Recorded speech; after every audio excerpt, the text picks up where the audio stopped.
Bonjour, je suis Julie Guertin et je vous souhaite la bienvenue sur Découvre, Ose et Deviens, le podcast qui éveille votre curiosité et part à la rencontre de métiers passionnants et inspirants. Il existe plus de 11 000 métiers, alors si on partait à leur rencontre? Cette semaine, je rencontre Tera qui exerce le métier assez fascinant de médecin légiste à New York. Tera nous ouvre les coulisses de sa salle d'autopsie et de son métier, dont l'image est souvent aseptisée par les nombreuses séries télé. Mais vous allez voir, bien sûr, il n'en est rien. Alors même si on va pas rentrer dans les détails parce que c'est pas l'objet du podcast et puis on n'avait pas envie toutes les deux de vous mettre en position de voyeur, j'avoue que les anecdotes que Tera nous cite en intro nous mettent quand même directement dans le bain. Tera a une véritable vocation pour ce métier qu'elle avait décidé d'exercer dès l'adolescence.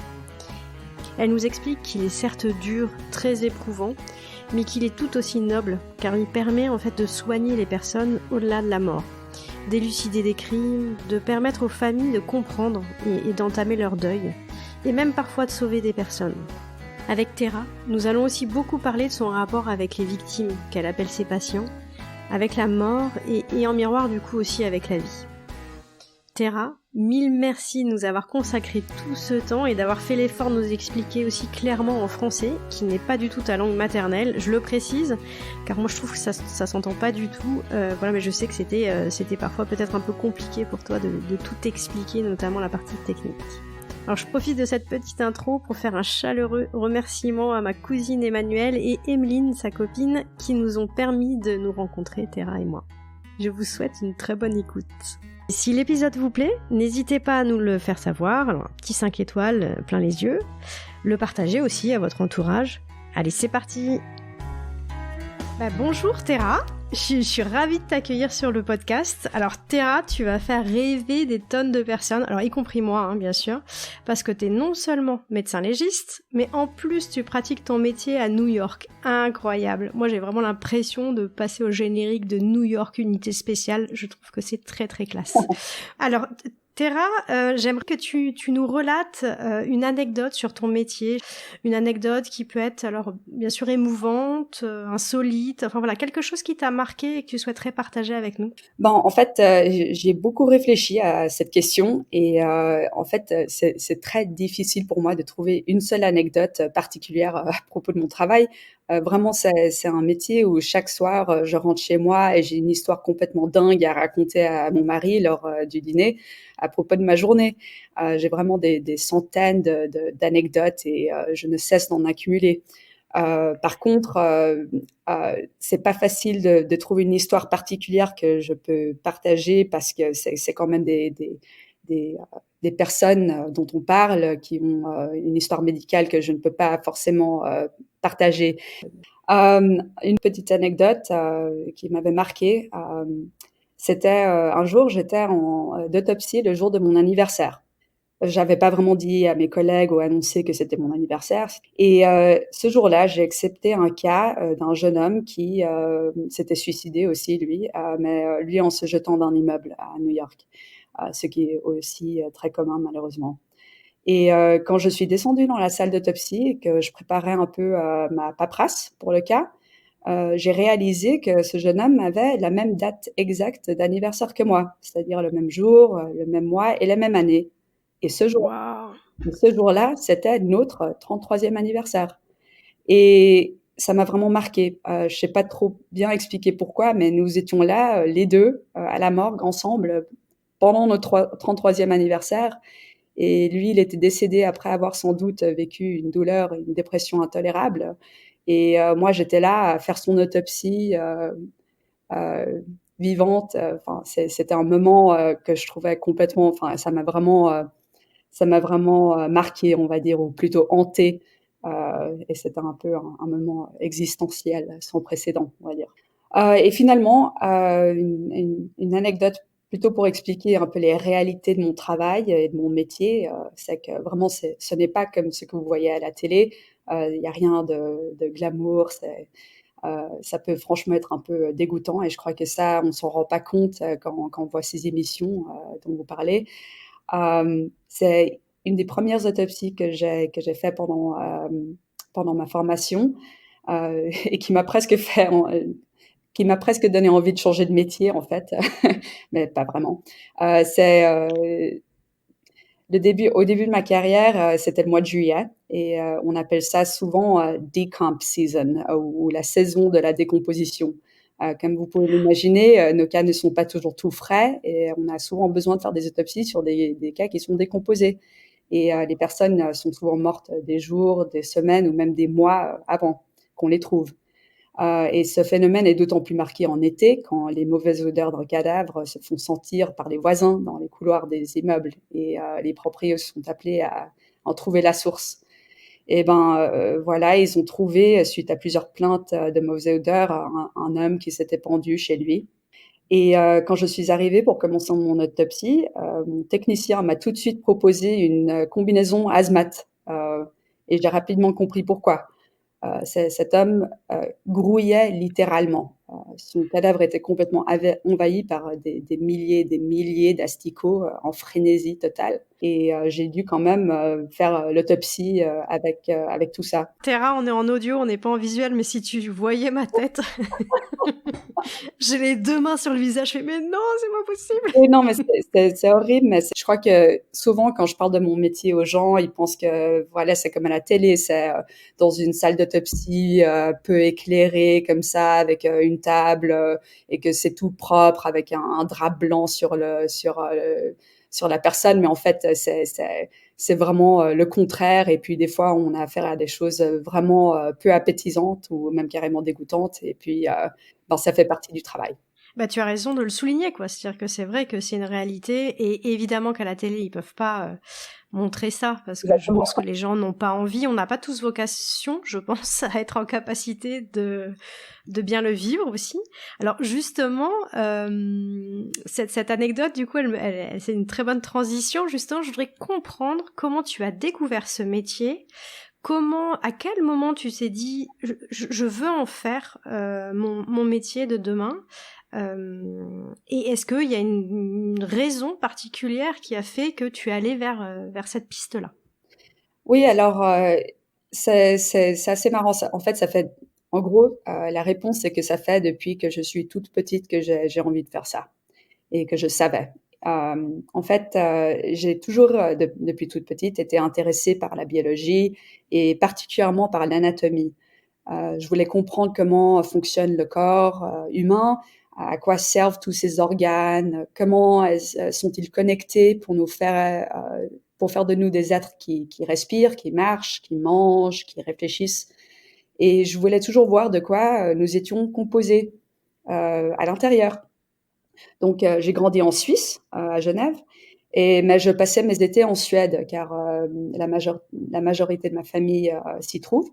Et notamment, on a une maison de vacances dans l'archipel de Stockholm, et on passait pas mal de temps à pêcher.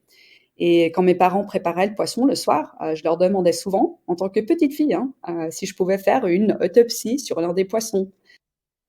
Tu avais quel âge à ce moment-là, Terra? Oh, je sais pas, 8, 10 ans, un truc comme ça. Enfin, ça peut paraître un peu bizarre ou un peu morbide pour une petite fille, mais je voulais juste voir les organes. Je voulais voir si je pouvais reconnaître les structures, trouver le cœur, etc. Et au fil des années, en fait, cette curiosité, elle s'est de plus en plus développée.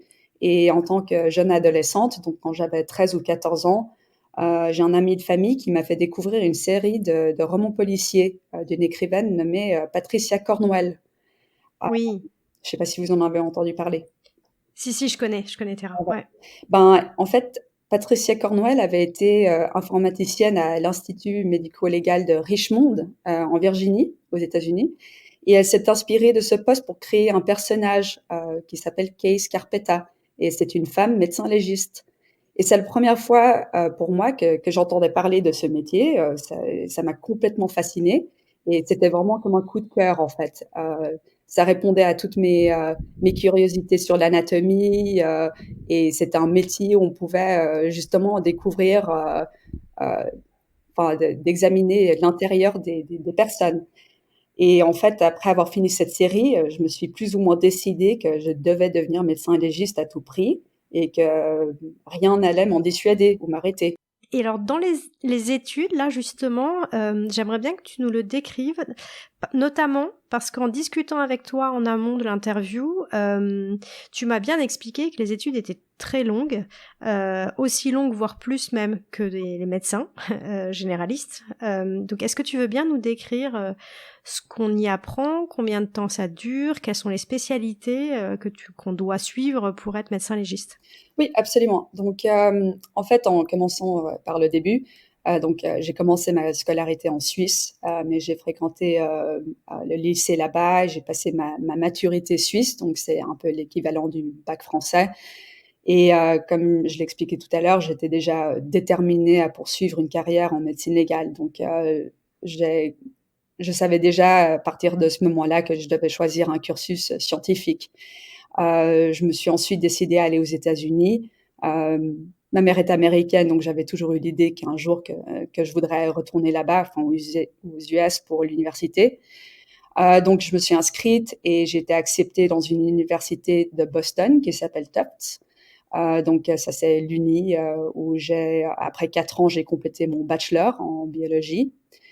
Et j'ai dû suivre un cursus prémédical, donc beaucoup de bio, de chimie, de physique, de biochimie, etc. Et par la suite, j'ai fait 2 ans de recherche dans un grand centre médical à Boston pendant que je préparais ma candidature en faculté de médecine. Ce qui est ici, c'est un procédé assez, enfin, c'est très compétitif d'entrer en médecine. Il faut des tests d'entrée, etc. J'ai de la chance, j'ai été prise à mon premier choix à une faculté de médecine à Boston aussi de Tufts, la même université. Et là, j'ai complété 4 ans de médecine pour avoir mon diplôme de docteur en médecine. Alors attends, du coup, ça fait combien d'années ça au total? Là, on en est à 8. Bon, j'ai fait 2 ans de recherche qui ne sont pas obligatoires. Je les ai faites juste pour ma candidature, en fait. Donc là, Juste pour le plaisir, quoi. ouais, voilà. Pas vraiment pour le plaisir, c'est juste il faut vraiment présenter un dossier compétitif pour être pris en médecine et puis de faire de la recherche, ça peut t'aider. Donc j'ai fait ça pendant 2 ans pendant que je préparais mon entrée en médecine justement. Donc là, on en est à la médecine et après, donc quand j'ai eu mon diplôme de docteur, j'ai dû faire ce qu'on appelle ici un residency, où c'est un diplôme d'études spécialisées en pathologie. Donc, pour expliquer un peu ce que c'est, la pathologie, c'est une science médicale qui est pour l'objet les études des maladies. La pathologie humaine est une spécialité médicale. Et l'anatomie pathologique, c'est l'étude de la morphologie des maladies par un examen soit macroscopique ou microscopique. Et il s'agit vraiment de l'étude des lésions créées par les maladies. Et donc, pour être médecin légiste, il faut faire 4 ans de cette spécialité pour pouvoir ensuite faire la médecine légale. Donc voilà, j'ai dû m'inscrire et j'ai été prise et j'ai fait 4 ans d'études d'anatomie pathologique et aussi de pathologie clinique dans un des hôpitaux universitaires de Harvard à Boston. Et enfin, après tout ça, j'ai enfin pu entamer ma dernière année de formation en médecine légale, soit une sous-spécialisation en pathologie forensique. Je crois qu'en France, on appelle ça un diplôme d'études spécialisées complémentaires. Et ça, je l'ai fait à New York, au New York City Medical Examiner's Office. C'est l'institut médico-légal de la ville de New York. Et c'est une année vraiment incroyable pour moi parce que j'ai enfin ressenti que toutes ces études en avaient valu la peine et que j'ai enfin pu apprendre et pratiquer ma passion. Donc, c'était vraiment au bout de 13 ans d'études que j'ai pu pratiquer ça. Et en fait, j'ai eu la chance d'être recrutée justement par cet institut à New York et j'y pratique depuis la fin de ma formation, donc il y a 4 ans. Et alors, justement, pendant ces études, moi, je serais assez curieuse de savoir ce qu'on vous y apprend. Je parle notamment sur la dernière année. Parce que vous êtes quand même amené à travailler dans le cadre légal. Donc, est-ce que vous avez des notions de droit, de justice? Il y a quand même des notions aussi d'enquête policière. Et la dernière chose aussi, c'est est-ce que vous avez des cours de psy? Alors, pour 2 raisons. Psychologie par rapport à... Vous êtes en contact avec soit la famille, soit la victime. On le verra tout à l'heure, vous n'avez pas que des victimes mortes. Donc, vous avez quand même besoin à un moment donné de savoir gérer une partie psychologique et voilà, vis-à-vis de l'entourage, et psychologique aussi vis-à-vis de vous, parce que c'est dur tout ça. Et donc, est-ce que vous avez des cours? Ben, alors, franchement, non. La réponse, c'est que non. Pendant cette année justement de médecine légale, on nous apprend premièrement à faire des autopsies dans des cas justement de médecine légale ou des cas forensiques. Et je peux préciser ce que ça veut dire plus tard. Mais on nous apprend en fait à travailler en parallèle avec la justice et avec en fait c'est une collaboration qu'on fait avec la justice et avec la police pour trouver les causes dans les cas de mort suspecte en fait. Et on nous apprend franchement pas la partie psychologique du tout. Disons qu'en médecine, oui, on a fait ça comme tout le monde d'autre. On a appris un peu de psychologie, mais spécialement pour ce travail, non. C'est quelque chose qu'on doit apprendre au fur et à mesure de notre travail quotidien, de parler avec des familles en deuil, et aussi d'apprendre à gérer soi-même ses émotions par rapport à ce qu'on voit tous les jours. C'est pas quelque chose qu'on nous apprend, c'est juste quelque chose on doit apprendre à gérer tout seul en fait. Et ça peut paraître un peu choquant, mais c'est juste comme ça. Alors, dans quel cas, Terra, on peut être amené à passer dans ton bureau? Enfin, je veux dire, dans ton laboratoire. Oui, alors en fait, dans mon laboratoire. Oui, je sais pas quel est le bon terme d'ailleurs, Terra. C'est quoi ton lieu de travail? Ouais, oui, enfin, justement, je sais pas dire particulièrement. C'est l'institut médico-légal, c'est la morgue, c'est ma salle d'autopsie. C'est ça mon lieu de travail en fait. Et oui. Donc en fait, pour les cas qui viennent que nous on vient à examiner, euh, pour nous c'est pas n'importe quelle mort ou n'importe quelle personne qui meurt. Donc toutes les morts naturelles qui se produisent dans le cadre d'un hôpital, ça ne va pas être un cas médico-légal. Nous, les cas qu'on voit, c'est n'importe quelle mort qui est soit pas naturelle, donc toutes les morts violentes, donc tous les accidents, les suicides, tous les homicides, euh, soit les morts naturelles mais subites et inattendues. Donc, par exemple, des personnes jeunes sans maladie connue, la majorité des enfants aussi, qui meurent soudainement en fait, et on ne sait pas pourquoi. Et aussi tous les décès qui se produisent à l'extérieur, pas dans le cadre d'un hôpital et pas en présence d'un médecin. Donc tous les décès qui sont à domicile, tous les décès qui sont dehors dans l'environnement, à l'extérieur, dans les parcs, des forêts, des rivières. Tous ces cas-là, en fait, viennent à être investigués par notre bureau. Et qui décide que ces personnes-là doivent arriver à la morgue? Je veux dire, est-ce que c'est une décision de justice? C'est les policiers? Oui, exactement, c'est la police. En fait, eux, ils savent tout de suite que si, par exemple, ils trouvent un corps dans un parc, évidemment, ça va être un cas de médecin légiste et pas, enfin, ils vont pas juste l'amener à une morgue et c'est tout. Il faut qu'on découvre pourquoi la personne est morte. Et aussi, par exemple, si même une vieille dame meurt toute seule chez elle dans son appartement, vu qu'elle n'était pas en la présence d'un médecin, il faut appeler, la police sait qu'elle doit nous appeler pour qu'on vienne voir, qu'on soit sûr qu'il n'y a pas quelque chose de suspect ou de criminel. Et même si on n'a pas besoin de vraiment faire une autopsie sur cette dame-là, on va quand même venir la voir, faire un examen physique et être sûr qu'il n'y a pas de plaies ou de blessures ou de choses suspectes chez elle. Ok. Et alors, dans quel grand type de cas donc les gens arrivent? Est-ce que c'est donc tu parlais d'accidents, etc. Mais tu évoquais tout à l'heure aussi les overdoses. J'ai aussi en tête que tu m'avais expliqué que ça peut t'arriver de pratiquer des choses sur des vivants. Et donc, dans quel cas de figure?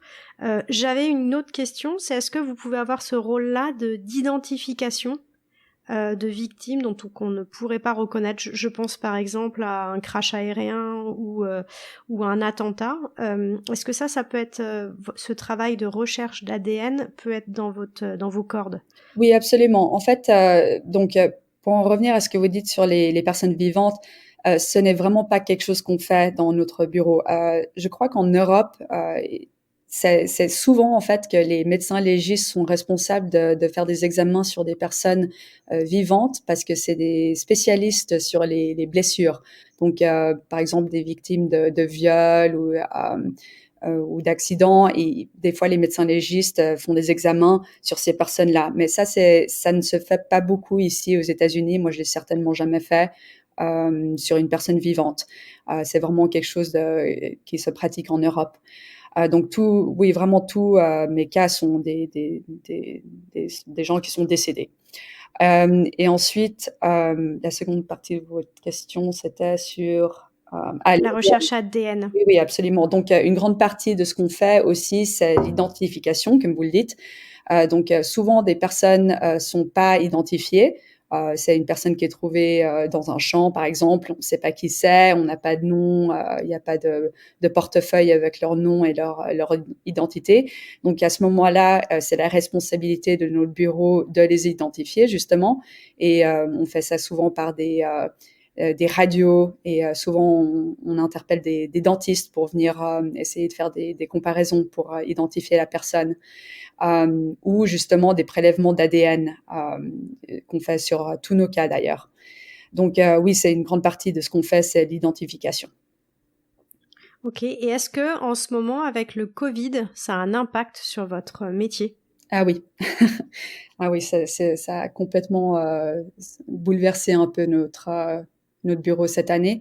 Bon, premièrement, je devrais expliquer que les cas Covid, quand on sait que c'est un cas de Covid, ce n'est pas, ça ne tombe pas sous notre juridiction, car ce sont des morts naturelles. Et donc, si ces gens-là meurent de Covid à l'hôpital, on n'a pas besoin de faire une autopsie. On sait de quoi ils sont morts. Ils sont morts dans l'hôpital en présence d'un médecin, donc il n'y a pas vraiment de rôle pour nous. Par contre, il y a beaucoup de gens, comme vous pouvez l'imaginer, pendant cette pandémie, qui sont morts à domicile, justement, chez eux. Mm. Donc, dans tous ces cas-là, en fait, normalement, ce qu'on ferait en temps normal, c'est qu'on on enverrait un de nos investigateurs pour prendre des photos, pour être sûr qu'il y a rien de suspect dans l'appartement, qu'il n'y a pas d'autres possibilités en fait, que la personne soit tombée, qu'elle se soit blessée, que quelqu'un d'autre l'ait tuée ou quoi que ce soit. Et on fait un examen pour être sûr qu'il y a vraiment rien de suspect. Mais en fait, il y a eu tellement de morts pendant le Covid que c'était impossible de se rendre dans tous ces domiciles pour faire des examens sur tous ces décès. Donc, on a dû complètement changer notre manière de faire les choses.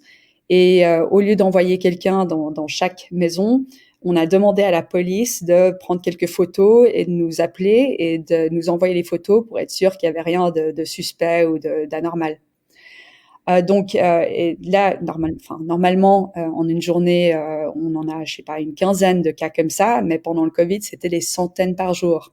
Donc, comme vous pouvez l'imaginer, en fait, nous, notre travail, il s'est complètement changé. Au lieu de faire des autopsies, en fait, on n'avait pas la possibilité de faire des autopsies sur tout le monde.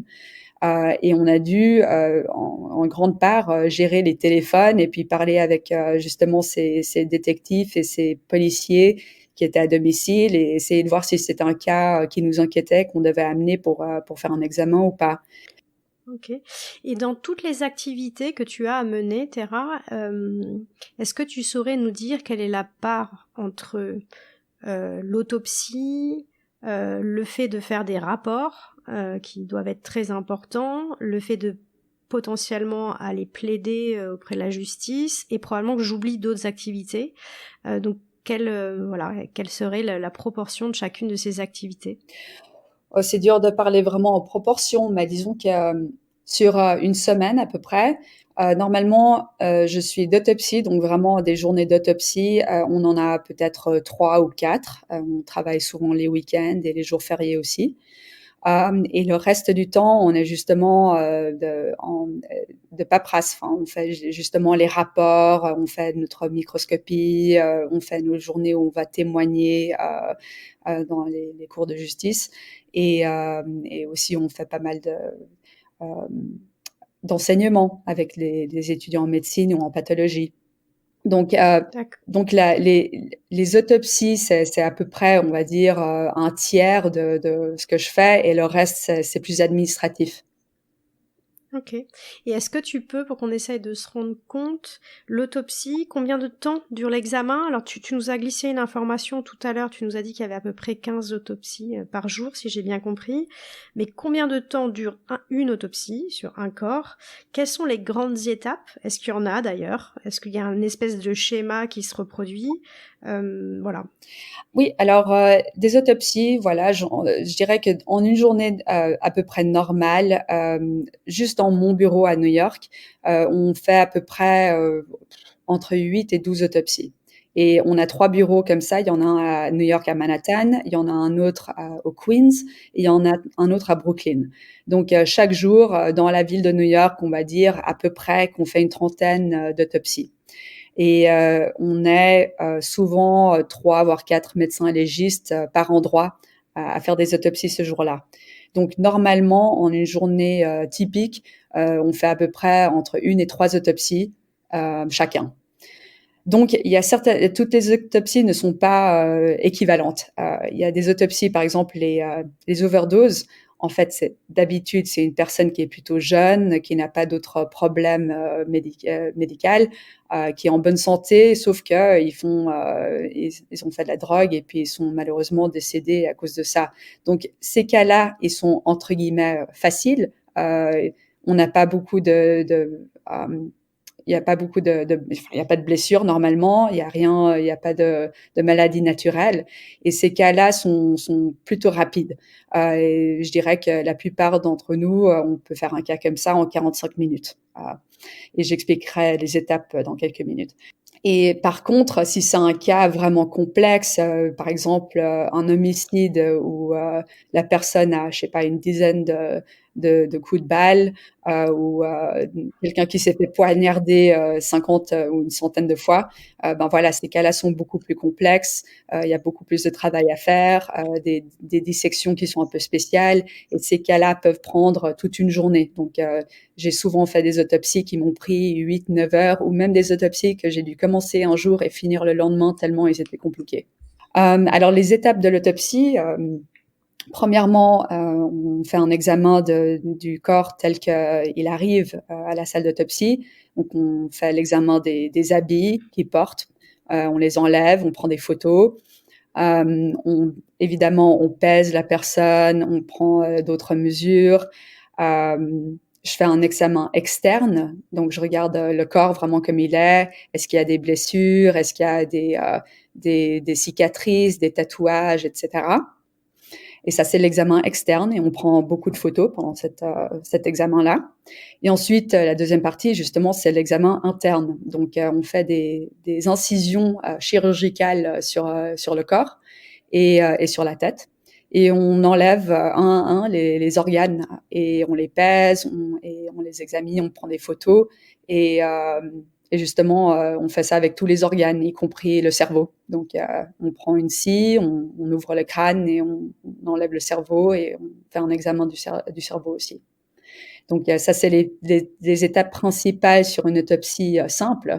Et il y a d'autres cas où on doit faire appel à des techniques de dissection un peu plus complexes. Par exemple, il y a certains cas où on veut essayer de trouver des blessures qui sont sous la peau, qu'on voit pas très bien. Et on doit vraiment faire ce qu'on appelait un filet.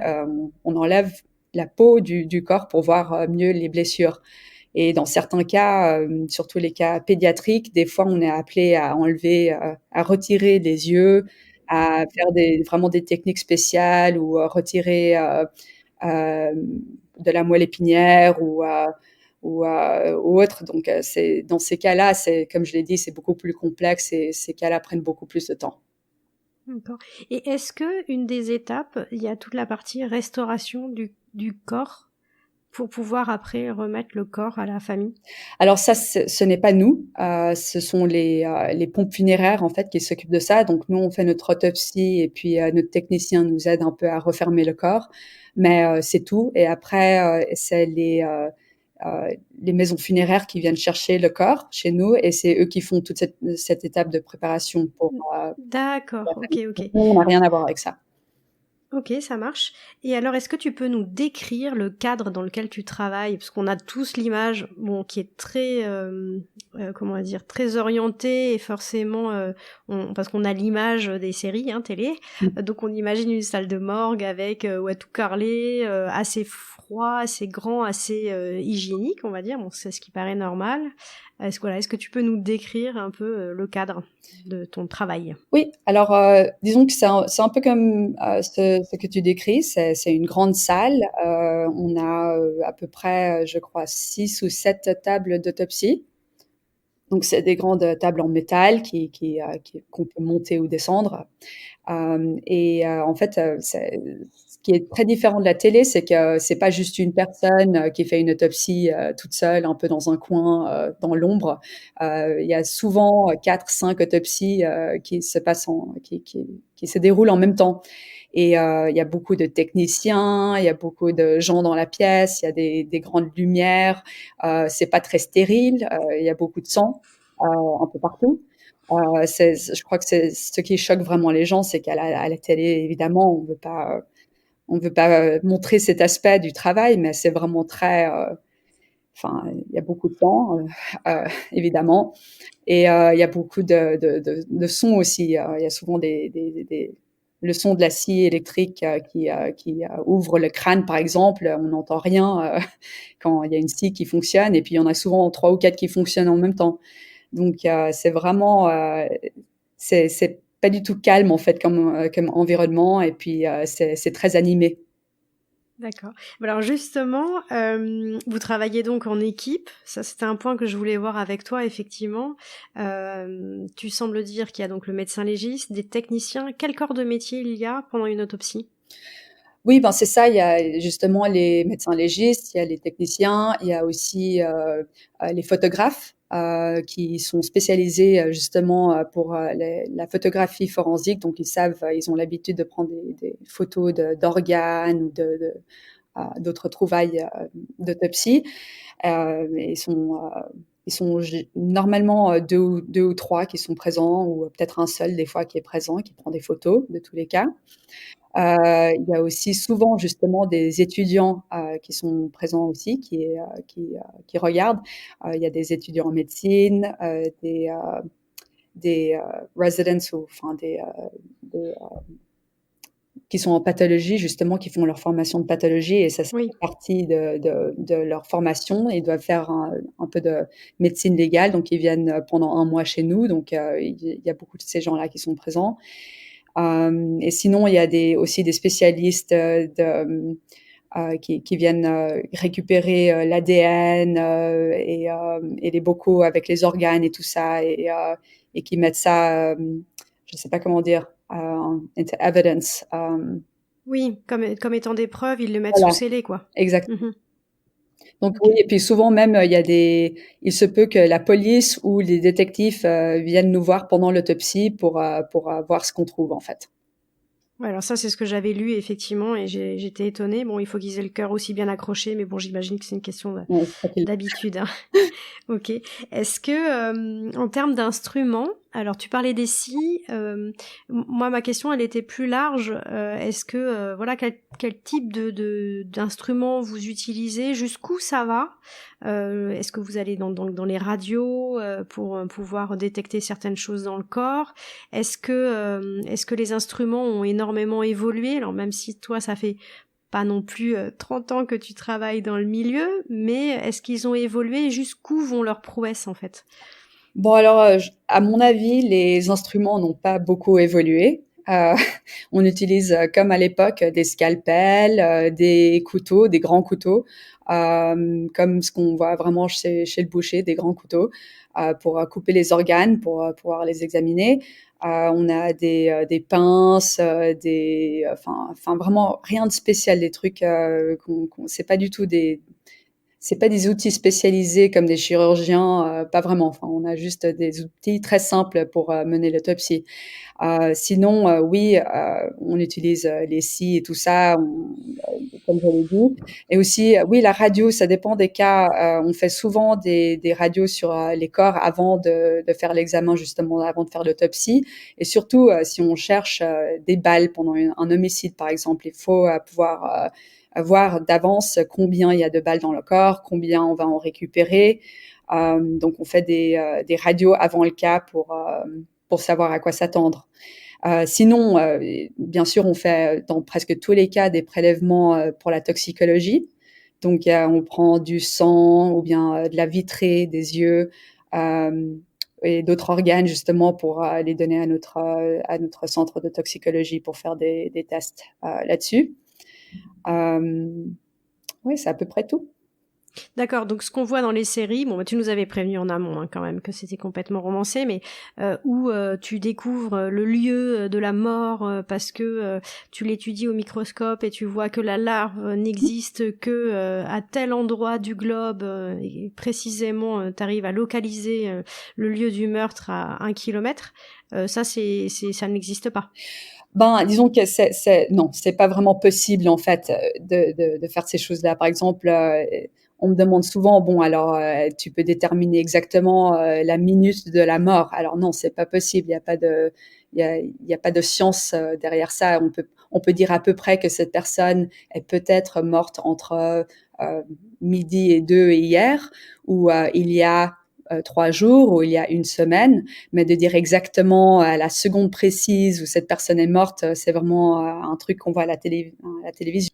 Ouais, d'accord, ok. C'est un métier qui est plutôt d'hommes ou la parité se développe? Historiquement, c'était plus un métier d'homme, mais maintenant, c'est vraiment plus un métier de femme. D'ailleurs, à New York, je crois qu'on est un peu plus de 30 et c'est une grande majorité des femmes. Je crois qu'on est à peu près 75%, pardon, je devrais dire 75, c'est mon côté suisse qui ressort là. Oui, 75%, c'est des femmes dans mon bureau. Et d'ailleurs, la médecin légiste en chef est une femme. Les députés sont aussi des femmes, 2 sur 3. Donc, c'est vraiment, je crois qu'on commence justement à avoir de plus en plus de femmes dans ce métier.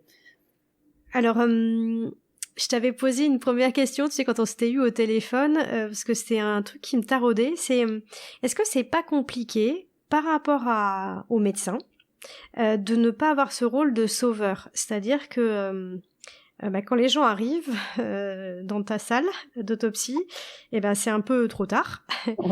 Donc par rapport à d'autres médecins qui ont fait des longues études comme toi, mais peuvent avoir ce sentiment de pouvoir et même d'épanouissement, on va dire, de pouvoir sauver des vies. Comment toi tu le vis ça? C'est une très bonne question et en fait, je crois qu'on y pense tous en tant que médecin légiste à cette question-là. Parce que vraiment toutes les autres spécialités de médecine ont pour but de guérir les gens, comme tu dis, et que ce soit la chirurgie, la pédiatrie, la neurologie ou autre. Elles ont tout l'intérêt de prolonger la vie. Bon, à part certaines branches particulières comme les soins palliatifs et tout ça. Et la mort est vue vraiment comme une sorte de défaite. Mais ce qui me plaît vraiment avec la médecine légale, c'est que nous avons l'occasion de, entre guillemets, soigner une personne au-delà de la mort. Nous faisons un examen médical final, vraiment le dernier que cette personne aura, pour comprendre pourquoi elle est décédée. Et nous espérons amener des réponses à des familles en deuil. Et nous espérons servir la justice avec des preuves physiques, justement, dans des cas d'homicide. Et nous espérons aussi prévenir d'autres morts par la même maladie dans le futur. Donc, c'est vrai que je crois que beaucoup de branches de médecine voient peut-être la pathologie ou la médecine légale comme presque justement non médicale dans un certain, enfin pas comme une branche de médecine parce qu'on n'essaie pas d'aider les gens, mais pour moi c'est vraiment une continuation et c'est pour ça que j'aime tant ça et je trouve vraiment on a un rôle très important. Euh, et c'est ça vraiment qui fait que j'aime mon travail, qui fait que je continue ce travail difficile, qui est psychologiquement difficile des fois, c'est que vraiment, je trouve que notre rôle est tellement important que je peux pas m'en passer. J'avais lu, tu sais, pour préparer l'interview, le résumé, enfin une citation en fait d'une personne qui a écrit un livre sur, alors j'ai plus le nom en tête, mais qui a écrit un livre sur la médecine légale. Et il expliquait à quel point c'était important. Il disait en fait raconter la fin de la victime, c'est lui rendre une parcelle de vie, c'est redonner son humanité au corps. Il marque le retour du mort parmi les vivants. On prouve que c'était avant tout une personne qui a des droits. On restaure sa dignité et on soulage la famille en l'aidant à comprendre ce qu'il s'est passé. J'ai trouvé que lui redonner une place de vivant, parce que cette personne-là, forcément, quand tu l'autopsies, tu imagines ce qui s'est passé dans ces derniers instants.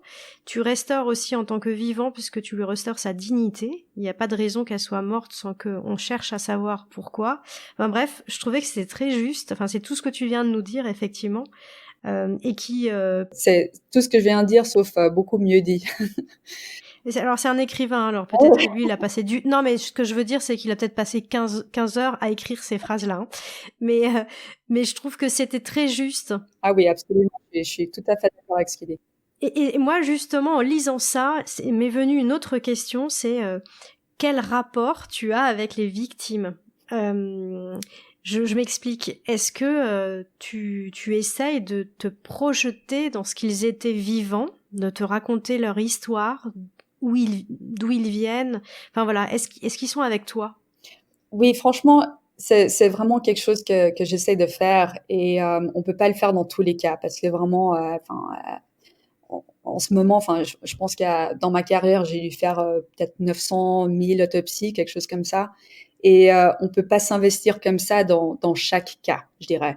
Mais en tout cas, le moment où je fais l'autopsie, quand ils sont sur ma table et que c'est mon patient en quelque sorte, euh, dans ce moment-là, vraiment, j'ai envie de trouver une réponse, j'ai envie de comprendre qui ils étaient, ce qui leur est arrivé et ce qui s'est passé dans leur dernier moment. Dans certains cas, même, j'ai envie d'en savoir plus sur la personne, qui elle était avant ce moment-là. Ça m'arrive de chercher des personnes sur Facebook pour voir à quoi elles ressemblaient quand elles étaient pleines de vie. Qu'est-ce qu'elles aimaient faire? Est-ce que bon, il y en a qui sont bloqués ou privés, donc on voit rien, mais d'autres, on peut voir que oui, la semaine passée, ils étaient en voyage quelque part. Et ça me connecte un peu avec leur humanité justement, parce que quand elles sont décédées sur la table, froid et sans mouvement, on a de la peine à les imaginer en vie. Et certaines personnes, pour me connecter à eux, justement, j'ai besoin de voir cet aspect de leur vie pour comprendre mieux leur mort. Et bon, on peut pas trop le faire, s'investir comme ça, parce que c'est quand même émotionnel et ça dépend vraiment des cas. Mais j'essaye aussi de parler avec leur famille, de comprendre qui elles étaient. Et justement, les familles, on appelle chaque famille en fait après une autopsie ou même avant des fois pour parler de ce qu'on va faire. Et je trouve ça vraiment important, en fait, de comprendre le deuil de la famille, de comprendre quelles questions ils ont. Et aussi, les familles me décrivent souvent qui était la personne avant leur mort. Et ça m'aide aussi à me sentir connectée à ces personnes. Et je trouve que ça peut être très important. Mais alors, à l'inverse, j'imagine que forcément tu dois mettre de la distance, ne serait-ce que pour te protéger, mais aussi probablement pour garder une certaine objectivité, parce que tu dois être impartial dans tes investigations. Comment tu gères ça, justement? Est-ce que vous avez des garde-fous? C'est-à-dire que, par exemple, est-ce que s'il y a un cas qui te touche trop, tu peux être amené à dire c'est quelqu'un d'autre qui s'en occupe, c'est pas moi ou... Bon, oui, enfin, ça c'est une très bonne question. Oui, c'est clair qu'on doit rester objectif. On peut pas trop s'investir parce que notre but justement c'est de trouver des réponses, c'est de trouver la cause du décès. Et même si j'ai envie de me connecter avec la personne, il faut avant tout que quand elle est sur ma table, que je décide, voilà, c'est mode professionnel et on va trouver la lésion, on va trouver la pathologie justement. Donc à ce moment-là, je m'en sépare d'une manière pour pouvoir rester objective. Euh, et je crois que c'est très important. Et aussi, comme tu le dis, euh, il faut que je puisse rentrer chez moi le soir et pas faire des cauchemars et pas me sentir complètement bouleversée par ma journée et ce que j'ai vu et ce que j'ai vécu pendant la journée. Donc, il faut à un certain moment voir ça comme un cas et une réponse à trouver et puis un travail à faire. Donc, j'arrive encore facilement à m'en séparer pour la plupart des cas. Il y en a qui sont beaucoup plus difficiles, notamment pour moi, c'est les enfants.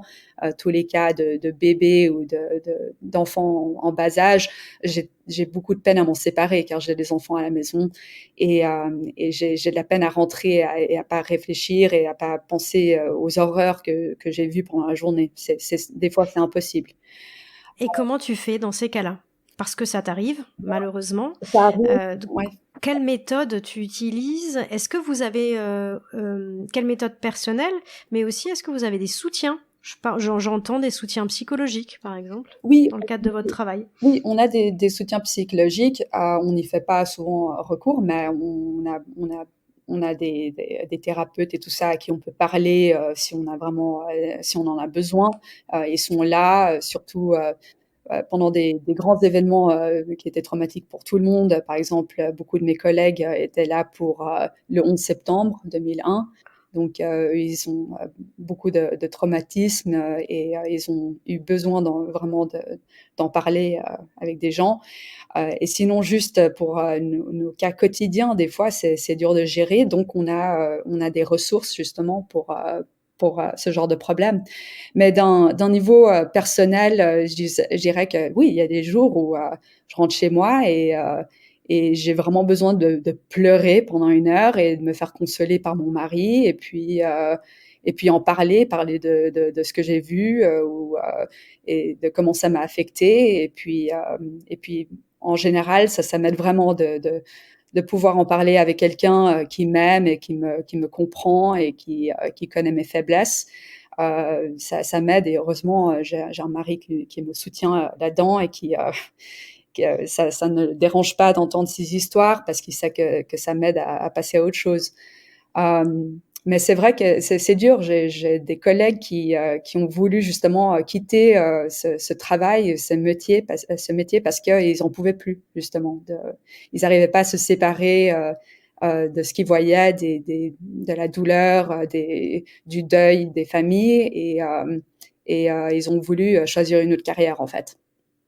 Mais ce que je trouve compliqué, c'est que dans votre métier, mais il y en a d'autres comme ça, mais vous n'êtes confronté toute la journée qu'au malheur des autres et à ce qu'il y a de pas de pire dans la société, mais si forcément parce que des overdoses, des crimes, c'est toute la partie un peu sale Ouais. de ce qui nous de la société et comment on arrive à ne pas se laisser envahir par une vision totalement morbide et négative de la vie?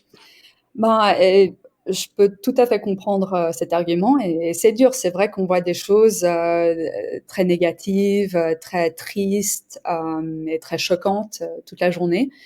Euh, mais franchement, je crois que les médecins légistes ont aussi, ils arrivent à voir un peu le positif. Et en fait, on passe beaucoup de temps aussi. Bon, tout le monde est passionné de ce travail et on passe beaucoup de temps à rigoler et à plaisanter. Et c'est vraiment un environnement assez agréable. En fait, notre travail. Je sais que ça peut paraître bizarre, mais je crois qu'ils font un caractère où on peut justement voir ça tous les jours et puis quand même rentrer le soir et rigoler avec des amis ou profiter de la vie sans penser à ces choses. Je sais pas comment dire. Je dirais que c'est presque un trait de caractère qu'il faut avoir pour pouvoir s'en séparer. Si on est trop facilement envahi de tristesse par rapport à nos cas, on peut pas faire ce travail. Donc, il faut forcément qu'on ait un mécanisme pour s'en séparer d'une manière ou d'une autre et de continuer à vivre sans tout le temps penser à toutes les choses malheureuses qui pourraient nous arriver. Nous arriver, ni quelque part à vivre dans la crainte Oui. de ce qui pourrait arriver à toi, à tes enfants. Enfin, tu vois, en gros, c'est comment tu vis pour ne pas penser qu'il y a un psychopathe à chaque coin de rue, quoi. Ben, en fait, je crois qu'il y a un psychopathe à chaque coin de rue. Mais non, Terra, tu peux pas nous dire ça, on va tous flipper. Non, mais c'est vrai. Enfin, je crois que en tant que médecin légiste, je dois dire que je suis peut-être un peu parano. Genre, quand j'ai vu tellement de gens tomber ou se faire pousser quand le métro arrivait, que moi, je m'accrochais un peu tôt quand il y a le métro qui arrive. Je suis 10 mètres en arrière, derrière tout le monde, je m'accroche à quelque chose, et puis parce que j'ai pas envie de finir sur les rails du train en mille morceaux. Donc, et ou par exemple, quand je me promène à Manhattan, je suis tout le temps en train de regarder en l'air parce que je me dis, ça y est, c'est aujourd'hui qu'il y a un échafaudage qui va tomber pile là maintenant pendant que je suis en train de marcher. Et c'est clair que je fais très attention avec mes enfants, traverser la route. J'ai toujours peur qu'il y en ait un qui s'étouffe. Enfin, je suis un peu, je suis un peu parano aussi de ce côté-là. Bon, pas au point. Mais parce que en fait, dans les faits, c'est 0,01% des cas, mais sauf que toi, c'est 100% de ta journée, Voilà. tu vois. Ouais, c'est Donc, je comprends que ça assure, enfin, tu vois, ça le donne beaucoup d'importance à tout ça. ça. Et du coup, même dans l'éducation de tes enfants, ça doit être compliqué. Comment ne pas transmettre cette crainte de la vie, quoi. C'est compliqué. J'essaye et j'ai le caractère quand même assez relax, je dirais. Je suis pas tout le temps en train de me dire qu'ils vont aller avaler un truc de travers ou qu'ils vont se faire jeter par une voiture, mais je suis quand même peut-être un peu plus euh, peut-être un peu plus parano, oui, que les autres. Enfin, ou consciente, hein, peut-être. Voilà. Et alors, globalement, tu peux te dire que ton métier, qu'est-ce que ça t'a apporté, ou quel est ton rapport à la mort et à la vie, et en quoi ton métier l'a influencé? Ben, c'est compliqué, je dirais, mais ça m'a influencé dans le sens où bon, je profite beaucoup aussi de la vie parce que je sais que d'un moment à un autre, justement, il y a un échafaudage qui peut me tomber dessus et puis tout peut s'arrêter. Donc, j'essaie vraiment d'apprécier la vie, les petits moments qui nous font plaisir, les enfants, la famille, les amis, de rigoler beaucoup et de vraiment profiter un maximum parce qu'on ne sait pas quand ça va se finir. Et aussi, j'ai la mort, même si c'est quelque chose bon, qui me fait peur à moi comme à tout le monde d'autre, ça fait tellement partie de mon quotidien et que je l'apprécie peut-être plus que la plupart des gens, comme presque une partie de la vie en quelque sorte. Vu que je sais que bon, tout le monde sait qu'on va mourir, mais je sais qu'on va mourir et pas forcément quand on s'y attend. Euh, mais je sais pas, je vois une certaine beauté dans la mort et surtout dans mon métier, dans mon travail, de pouvoir vraiment trouver des réponses et trouver, euh, je sais pas, une espèce de finalité pour la famille. Ça m'aide en fait à comprendre la mort et d'en trouver quelque chose de beau. Par exemple, je sais pas, j'ai eu récemment un cas d'un jeune homme qui est mort très soudainement. Il était très jeune, il était adolescent. Il avait toujours été en très bonne santé et puis sa famille ne comprenait pas ce qui s'était passé. Et pendant l'autopsie, j'ai rien vu de vraiment d'anormal, mais j'ai fait des études moléculaires génétiques qui ont montré qu'il avait une mutation cardiaque qui peut causer une mort subite. C'est à cause d'un changement arythmogène dans son ADN. Et vu que beaucoup de ces mutations sont génétiques et familiales, c'est important pour sa famille de savoir s'ils le veulent et de se faire tester justement pour cette mutation en question. Donc je les ai appelés, j'ai expliqué ce qu'on avait trouvé, tout ça. Et puis ils étaient tellement reconnaissants parce qu'ils ont pu justement parler au cardiologue de leur fils, le frère justement de cet homme et puis essayer de trouver une solution avec le cardiologue pour faire des tests génétiques. Et ils m'étaient tellement reconnaissants d'avoir trouvé cette réponse et c'est presque comme si ça donnait la vie en quelque sorte à cette famille, même s'ils ont perdu justement leur fils, qu'ils puissent faire quelque chose pour leur autre fils c'est ce En fait, tu sais ce que ça me fait penser, Terra, à quelque chose. Je réalise qu'il y a un vrai parallèle avec également le processus de don d'organes, où les familles, en fait, sont endeuillées, mais vivent ça comme une mort qui a du sens, parce exactement. que l'organe de leur enfant ou de leur proche permet de donner la vie, enfin de sauver la vie de quelqu'un d'autre, et comme si tout ça avait un sens. Et je pense qu'effectivement, le fait que vous donniez une explication, en dehors du cas là, que tu viens de nous décrire, le fait que vous donniez un sens à ce qui s'est passé, une explication, je pense que ça aide énormément pour la suite, et notamment dans le processus de deuil des familles, quoi. Exactement. Et c'est vraiment, à mon avis, c'est pour ça que la plupart de nous faisons ce qu'on fait et qu'on est dans ce métier. C'est parce que d'amener cette réponse finale à quelqu'un, ça fait que tout le reste en vaut la peine. Et est-ce que tu peux avoir la trouille de passer à côté, que ça, voilà, à être amené à faire acquitter une mauvaise personne, ou au contraire accuser une personne qui n'est finalement pas le coupable? Est-ce que tu as aussi la trouille, tu sais, du fameux crime non élucidé? T'es passé à côté, le truc qui te rend dingue et qui te fait faire des cauchemars la nuit, tu vois? Absolument, dans les deux sens justement, qu'on fasse, soit qu'on trouve quelque chose et qu'on appelle quelque chose, enfin un cas, un homicide par exemple, alors que ça ne l'est peut-être pas, ou au contraire qu'on passe à côté de quelque chose et qu'on manque d'appeler quelque chose un homicide qui l'était en réalité. Bien sûr, ça nous perturbe à fond. Et je me demande souvent si ça m'est arrivé, et sûrement que ça m'arrivera dans ma carrière, et que je le sache ou pas. Mais c'est évidemment, c'est une grande responsabilité qu'on a. Souvent, les gens me disent bon, tes cas, enfin, les décédés, ils sont morts. Tu peux pas faire d'erreur. Tu vas pas tuer quelqu'un. Non, c'est vrai, je vais pas tuer quelqu'un à travers mon travail, mais par contre, si quelqu'un va en prison pour sa vie à cause de moi, à perpétuité, à cause de quelque chose que j'ai dit qui était faux, ben alors là, pour moi, c'est tout aussi grave que de tuer quelqu'un pendant une chirurgie. Donc, je crois qu'il y a une Ah, bien sûr. grande part de responsabilité dans ce qu'on fait. On essaie de ne pas trop y penser à cette possibilité, de rester objectif et d'avoir un procédé très précis qui permet pas ce genre d'erreur. Mais bon, c'est clair que ça me fait peur qu'on puisse louper quelque chose. Ok.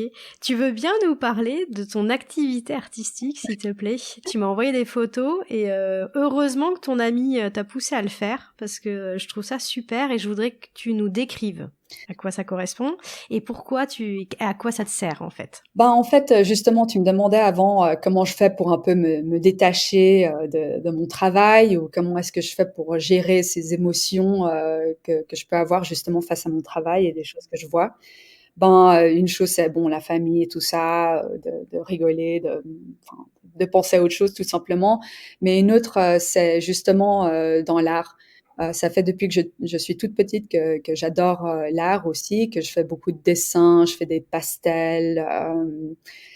C'est quelque chose qui m'a toujours un peu relaxée, c'est un peu cathartique, c'est de faire quelque chose auquel j'ai pas besoin de réfléchir en fait. C'est juste, c'est une activité pour moi qui est très paisible et qui m'aide à me détendre. Et justement, quand j'ai commencé mon travail en tant que médecin légiste, j'étais très inspirée par mes cas. Et j'ai trouvé beaucoup de beauté justement dans la mort. Et presque comme je vous en parlais avec Damien Hirst au début de l'interview, je trouve une certaine beauté dans la mort. Et j'avais un cas en particulier il y a quelques années où une dame essayait malheureusement, je ne sais pas pourquoi, mais elle essayait de traverser l'autoroute et elle s'est fait écraser par plusieurs voitures. Et quand elle est arrivée, vraiment, c'était juste il restait pas grand-chose, c'était un tas d'eau et de chair. Et ils nous ont amené justement dans un sac tous les morceaux de son crâne qu'ils avaient retrouvés sur la route. Et je les ai étalés comme ça sur une feuille. Et puis j'ai compté 43 morceaux de son crâne. Donc impossible de les remettre ensemble. Enfin voilà, j'ai juste pris une photo pour la documentation et c'était tout. Mais après, ça m'a complètement inspirée. Ce soir-là, je suis rentrée, j'ai dit tiens, j'ai envie de faire quelque chose de nouveau. Et au lieu de faire de la peinture et du pastel comme d'habitude, j'ai commencé en fait à assembler des petits morceaux de verre et de miroirs et de pierre pour faire comme un crâne, un squelette humain. Et c'était avec des couleurs un peu bleues. J'ai fait ça avec des petites fleurs en papier, tout ça. Et puis, c'était vraiment un moment cathartique parce que j'ai pu, euh, pas dans le cas que j'avais eu cette journée-là, mais dans ce cas, dans cette pièce d'art, j'ai pu rassembler les petits morceaux ensemble. C'est comme une vie qui est complètement brisée, en fait, et que j'ai pu mettre les pièces ensemble. Et j'ai créé cette espèce de crâne justement un peu artistique et ça m'a tellement plu que j'en ai fait toute une série et j'en ai fait plein après ça.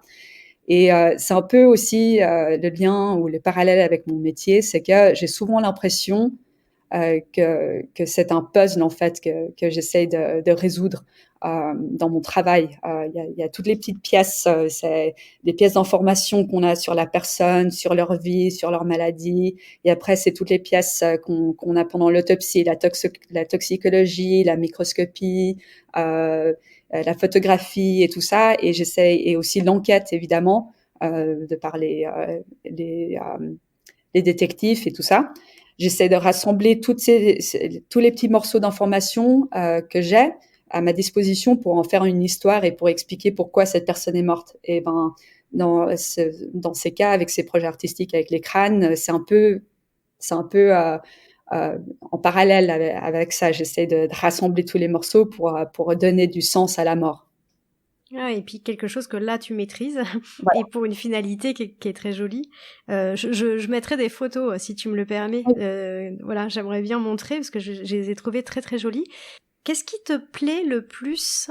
Quelles sont voilà tes joies, tes fiertés dans ce métier? Mes joies au quotidien, c'est de parler avec des familles qui sont vraiment qui sont en deuil et puis la seule chose qu'on puisse faire pour les réconforter, c'est leur expliquer ce qui s'est passé. Et souvent, ce qu'ils veulent savoir, et c'est une question que j'ai presque tous les jours, c'est est-ce que la personne a souffert? Puis bon, Ouais. ça, si je peux leur dire que vraiment, je pense que non, je pense que ça a été quelque chose de rapide, je crois qu'ils ont rien senti, ils se sont endormis, etc. Ça les rassure tellement et je les sens tellement soulagés Mm. et ils sont tellement reconnaissants pour cette information. Et vraiment, c'est ces moments-là où je me dis, bon, toutes les choses que je vois au quotidien qui sont difficiles, vraiment, elles en valent la peine quand je peux rassurer une personne comme ça.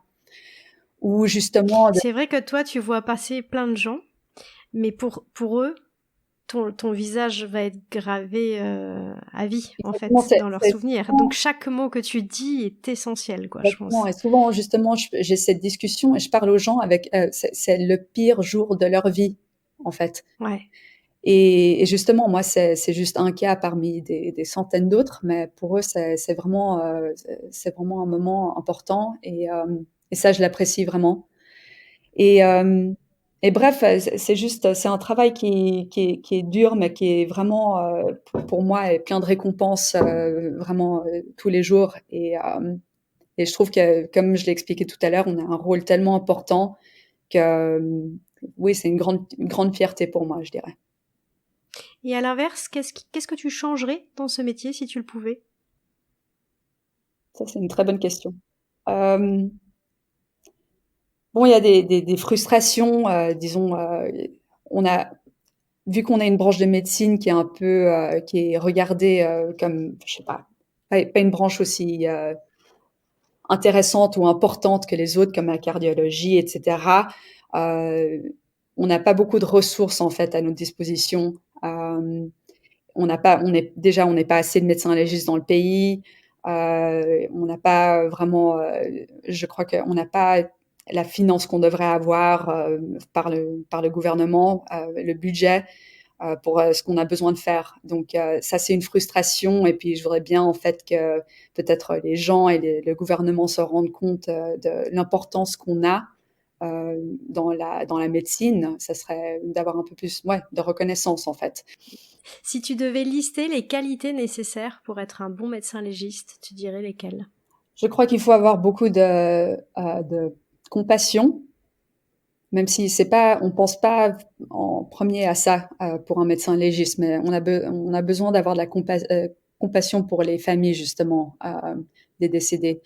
Et ça, je crois que c'est vraiment une des qualités que je vois vraiment chez mes collègues, qui est la plus importante, je dirais. Aussi, bon, d'être passionné par ce qu'on fait, je crois que c'est quelque chose qu'il faut à tout prix, parce que sinon, c'est juste, ça peut être juste trop difficile si on n'a pas la passion qui est derrière. Il faut aussi avoir de la patience, car vraiment, des fois, on n'a pas les réponses immédiates, il faut attendre, des fois, il faut faire des études supplémentaires, des fois, il faut des semaines et des mois avant qu'on puisse avoir des réponses. Donc, la patience est aussi très importante. Quel conseil tu pourrais donner à des jeunes là, qui nous écoutent et qui souhaiteraient suivre ta voie? Je dirais, fonce, vas-y. On a besoin de plus de médecins légistes, mais surtout, d'être préparé en fait à vraiment non seulement les études qu'il va falloir faire, que c'est en fait ça prend du temps pour arriver vraiment au stade où tu pourras faire quelque chose qui t'intéresse, parce que vraiment toutes ces études de médecine, bon, j'ai adoré, c'était super, mais par exemple toutes les 4 ans de pathologie que j'ai dû faire, c'était vraiment pas ce qui me passionnait, c'est pas ce que j'avais envie de faire, mais j'ai dû faire cette formation pour en arriver à là. Donc il faut justement de la patience aussi, juste pour ta carrière, pour vraiment, il y a un délai en fait dans la gratification. Bon, et puis après, les autres conseils, si on peut leur dire de commencer à disséquer des sardines et puis de concrètement démarrer la mosaïque aussi, quoi. Bon. Bah écoute, génial. Merci beaucoup, Théra. Avant qu'on se quitte, tu sais, je demande toujours à mes invités de me lancer le défi de partir à la rencontre d'autres métiers. J'ai cru comprendre que tu y avais un peu réfléchi, alors vers quoi me lances-tu? Justement, enfin c'est un métier très peu connu et dont je connais franchement pas beaucoup non plus, mais je dirais justement l'entomologie médico-légale ou bien l'entomologie forensique, donc qui est l'étude scientifique et ses applications des interactions entre les insectes et les affaires justement de justice. Et ça concerne typiquement justement des études d'insectes qui sont dans les cadavres pour essayer d'aider dans des enquêtes criminelles. Malheureusement, j'ai jamais eu l'occasion pour l'instant d'en parler, enfin de consulter un entomologue forensique, mais on en a souvent eu qui sont venus nous parler ou nous faire des discours par rapport à leur métier et puis des cas qu'ils ont des cas criminels, justement, des enquêtes qu'ils ont fait. Et moi, j'ai trouvé ça super intéressant. Je sais pas du tout ce qu'il faut comme formation pour le faire, mais ça, c'est quelque chose d'assez... je crois que c'est assez rare comme métier, et puis ça m'intéresserait d'en savoir plus. Bah, génial. Écoute, moi aussi, parce que je connaissais pas du tout et j'étais persuadée que c'était vous qui exerciez cette partie-là. Et ben, ça crée des filles, hein. Oui, c'est pas que ça va être dur à trouver. Ouais, je te tiendrai au courant dès que c'est le cas. Et écoute, 1000 fois merci, Théra. Je te souhaite une bonne après-midi, du coup, pour toi. Merci, pareillement. Enfin, bonne soirée à toi. Et puis à très bientôt. À bientôt. J'espère sincèrement que cet épisode vous aura permis de rentrer dans l'univers passionnant du métier de médecin légiste qu'exerce Théra. Si vous voulez vous assurer de ne manquer aucun épisode, n'hésitez pas à vous abonner. Et bien sûr, si vous souhaitez nous soutenir, n'oubliez pas le petit bonus 5 étoiles qui nous fait toujours plaisir. Pour me lancer le défi de dénicher un métier qui vous inspire, c'est simple, il suffit de me laisser un commentaire sur votre plateforme de podcast préférée ou sur Instagram. Je vous dis à la semaine prochaine.